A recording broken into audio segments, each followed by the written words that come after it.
ایک امیر کبیر سوداگر گھوڑے پر سوار ہو کر جا رہا تھا۔ اس کے پاس جواہرات اور سچے موتیوں سے بھری ہوئی 4 تھیلیاں تھیں۔ ان سچے موتیوں کو بیچ کر وہ تجارت کا سامان خریدنے کی غرض سے یہ سفر کر رہا تھا۔ اچانک وہ راستہ بھول کر ایک صحرا میں جا نکلا۔ اس کے پاس دولت تو بہت زیادہ تھی، لیکن کھانے پینے کا سامان نہ ہونے کے برابر تھا۔ پانی کی بوتل میں تھوڑا پانی تھا، جو تپتے ہوئے صحرا میں داخل ہوتے ہی اس نے پی لیا۔ گرم ریت پر تھوڑا بھی چلنے کے قابل نہ رہا۔ رفتہ رفتہ اسے بھوک پیاس نے تنگ کرنا شروع کیا۔ وہ اگر اونٹ پر سوار ہوتا تو شاید اس مصیبت کا مقابلہ کر لیتا، کیونکہ اونٹ تو صحرا کا جہاز کہلاتا ہے۔ گھوڑا صحرا کی ریت پر گر کر تڑپنے لگا تو سوداگر تھیلیوں کو سنبھال کر پیدل ہی چل نکلا۔ تھوڑی دور اسے ایک کانٹوں والی بہت بڑی جھاڑی دکھائی دی۔ سوداگر اس کے سائے میں بیٹھ گیا۔ اس نے اپنی کمر سے بندھی ہوئی 4 تھیلیاں نکالیں، پھر چمکتے ہوئے قیمتی موتیوں کو غور سے دیکھنے لگا۔ وہ موتی جن کی چمک سے وہ خوش ہوا کرتا تھا، اسے پتھروں سے بھی کم قیمت لگ رہے تھے۔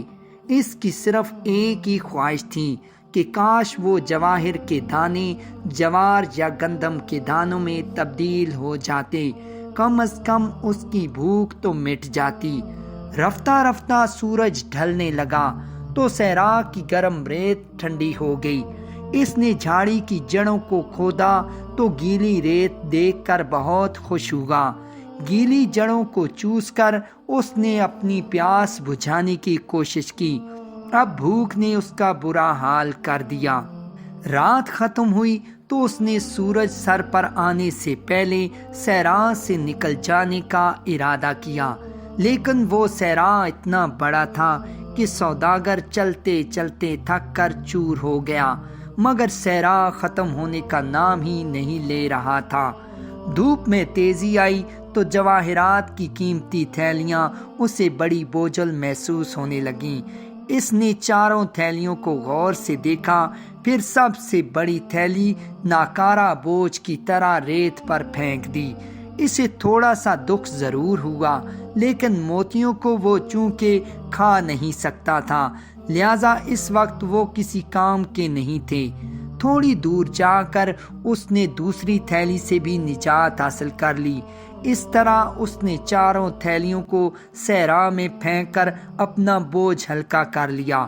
آخری تھیلی پھینکتے ہوئے اسے ذرا بھی دکھ نہ ہوا، اس لیے کہ اس کی بھوک اسے پاگل کیے دے رہی تھی۔ وہ بار بار ایک ہی فکرہ دہرا رہا تھا، جواہر کے دانوں سے جوار کے دانے بہتر ہوتے ہیں۔ بھوک پیاس کی شدت سے جب وہ مرنے کے قریب ہو گیا تو اس کی آنکھوں میں آنسو آ گئے۔ اس نے بڑی عاجزی سے خدا کے حضور دعا کی، اے میرے خدا، تو ان جواہرات کی 4 تھیلیوں کے بدلے مجھے صرف 1 تھیلی چنوں کی عطا کر دے، تاکہ بھوک کے اس عذاب سے میری جان چھوٹ جائے۔ کہتے ہیں سچے دل سے مانگی ہوئی دعا ضرور قبول ہوتی ہے۔ سوداگر کو تھوڑی دور درختوں کا ایک جھنڈ دکھائی دیا۔ یہ ایک چھوٹا سا نخلستان تھا جو صحرا میں زندگی کی ضمانت سمجھا جاتا تھا۔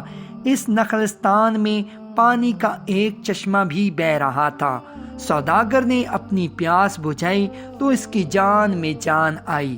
تھوڑی دیر بعد اس کی بھوک اور زیادہ چمک اٹھی۔ اچانک اسے بالکل ویسی ہی تھیلی نظر آئی جیسی اس نے سب سے پہلے صحرا میں پھینکی تھی۔ اسے اپنی آنکھوں پر یقین نہیں آ رہا تھا۔ تھیلی موتیوں سے بھری ہوئی دکھائی دے رہی تھی۔ اس نے کانپتے ہوئے ہاتھوں سے تھیلی کو کھولا۔ ایک بار پھر اس نے عاجزی سے خدا سے دعا کی، یا اللہ، اس تھیلی میں اگر سچے موتی ہیں تو ان کو بھنے ہوئے چنوں میں بدل دے۔ اس کی خوشی کا کوئی ٹھکانہ نہ رہا جب اس نے دیکھا کہ تھیلی بھنے ہوئے چنوں اور جوار کے دانوں سے بھری ہوئی تھی۔ اس نے خدا کی اس نعمت پر لاکھ لاکھ شکر ادا کیا۔ وہ سوداگر اپنی جان بچا کر صحرا سے واپس آیا تو بالکل بدلا ہوا انسان تھا۔ یہ واقعہ وہ اپنے دوستوں کو سناتا اور کہتا کہ امیر سے امیر اور غریب سے غریب انسان میں صرف ایک وقت کی روٹی کا فرق ہوتا ہے، لہذا دولت کی ہوس میں انسان کو کوئی غلط کام نہیں کرنا چاہیے۔ اس سے ہمیں یہ سبق حاصل ہوتا ہے، جو دعا خلوص دل سے مانگی جائے وہ ضرور قبول ہوتی ہے۔ ناظرین، اگر آپ کو ہماری ویڈیو پسند آئی تو لائک کے ساتھ ساتھ شیئر بھی ضرور کیجیے گا، اور اگر آپ ہمارے چینل حب اسلام میں نئے ہیں اور آپ نے ابھی تک ہمارے چینل کو سبسکرائب نہیں کیا تو جلدی سے ہمارے چینل کو سبسکرائب کر دیں اور ساتھ ہی لگے گھنٹی کے بٹن کو بھی دبا دیں تاکہ ہماری آنے والی ہر نئی ویڈیو کا نوٹیفیکیشن آپ کو بر وقت مل سکے۔ جزاک اللہ خیرہ۔